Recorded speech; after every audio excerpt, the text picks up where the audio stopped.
I went home for Christmas, first time back in over a year, and everything was the same.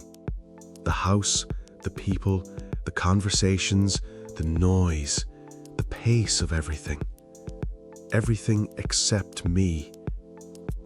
I realized that about 2 days in, I was sitting at the family table, people talking over each other, the television on in the background, everyone moving fast through the meal, and I felt slightly foreign. Not uncomfortable, not unhappy, just not quite who I used to be in that room. And the thing that unsettled me wasn't feeling different. It was that I had no idea when it had happened. The changes didn't announce themselves. That's the thing about the way Ireland works on you. It's not dramatic. There's no moment where you think, right, I am becoming a different person now. It's more like one day you realize you've been taking the longer route home for months because you like how it feels, and you genuinely cannot remember deciding to do that. Or you notice you stopped eating at your desk. Not because you made a rule, not because you read something telling you to. You just stopped. Because at some point it started to feel wrong in a way it never had before. Or someone asks if you can talk for a minute, and you say yes, actually meaning it, not already looking for the exit. And the call goes 40 minutes, and you realize you didn't once check the time. Small things. Invisible things, the kind that only become visible when something forces a comparison. Christmas was that comparison. 12 months in Ireland, then 4 days back in the life I'd left. The contrast was sharp enough to be uncomfortable. The noise that used to feel normal suddenly felt like a lot. The speed of conversations, the way everyone was always half somewhere else. The meal that was finished before I'd gotten through half of what was on my plate. I wasn't judging any of it. These were my people. This was my home. I loved being there. But I was watching it from a slightly different angle than I used to, and I hadn't planned that. My sister said it on day 3, just casually, pouring coffee, not making a big deal of it. "You've changed." I asked her what she meant. She thought about it for a second. "You're slower," she said, "in a good way, like you're actually here." I didn't know what to say. I just said, "Thank you." But I sat with it for the rest of the day, because she was right, and I genuinely hadn't noticed until she said it out loud. Ireland doesn't teach you things directly. There are no lessons. Nobody sits you down and explains how to be different. It just creates conditions. Quiet enough, slow enough, patient enough conditions that something in you starts to respond. And the responding happens so far underneath everything that you can't watch it while it's happening. I've tried to pinpoint exactly when specific things changed, and I usually can't.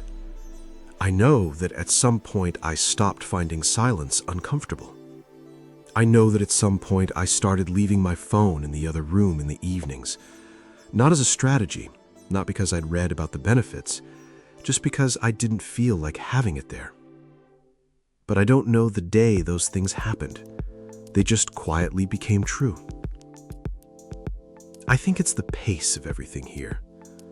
When you're surrounded by people who don't rush, who genuinely, culturally don't treat speed as proof that you're doing well, you start to absorb it. Not immediately, but over months, your nervous system adjusts. The baseline shifts. What used to feel like normal speed starts to feel urgent. What used to feel slow starts to feel right. The conversations here changed me too. Irish people, once you get past the surface level, say true things. Uncomfortable true things sometimes. Not cruelly, but honestly. And being around that kind of honesty over time makes you more honest with yourself. You start catching yourself when you're performing, when you're saying what you're supposed to say instead of what you actually think. Once you notice that habit, you can't unnotice it. The weather taught me something too. And I'm serious about this, even though it sounds small. Living somewhere the weather can completely change in an hour teaches you to hold your plans loosely, to adapt without making it a whole thing. I didn't know I'd learned that until Christmas, when something changed last minute and everyone around me was stressed, and I genuinely wasn't. Not pretending, just wasn't. That was new. The question I've been sitting with lately is whether the old me would recognize the new one. I'm not sure. The old me moved fast. Not because I had to, because standing still felt like falling behind. I ate while walking, I planned while resting, I answered emails immediately, not because they needed it, but because leaving them felt like something was wrong with me. I was good at optimizing time, energy, output. I was efficient. I was also, and I say this without drama, exhausted, constantly, in a way I had completely normalized and stopped feeling. I don't do most of those things anymore, not because I decided to change them. They just faded. Ireland replaced them with something slower, and I'll just say it honestly, better. Not more impressive from the outside, not more productive. Better in the way that I wake up in the morning and I don't immediately feel behind. That didn't used to be true. I've also become more comfortable being wrong. That's a specific change I can actually track. Being wrong used to feel threatening to me, like it said something about me that I had to defend against. Now it doesn't land the same way. Being wrong is just information. Ireland did this through the sheer number of things you get wrong when you're new somewhere. You misread people. You say the wrong thing without realizing it. You get the social signals wrong constantly. And life continues. Nobody thinks less of you, and eventually you stop thinking less of yourself for it. Here's what I want to say about slow change, because I think it matters more than we admit. The things that change you slowly are the real things. The dramatic changes, the decisions made in a moment, the things that feel significant at the time. A lot of those don't stick, but the slow ones do. The ones that happen in the background while you're busy just trying to live your life. Those go all the way down. Ireland changed me that way. Not because I chose it, not because I worked at it, just because I was here long enough and still enough for it to happen. I went back home at Christmas feeling like a stranger in a familiar room. And I could have been upset about that, but I wasn't.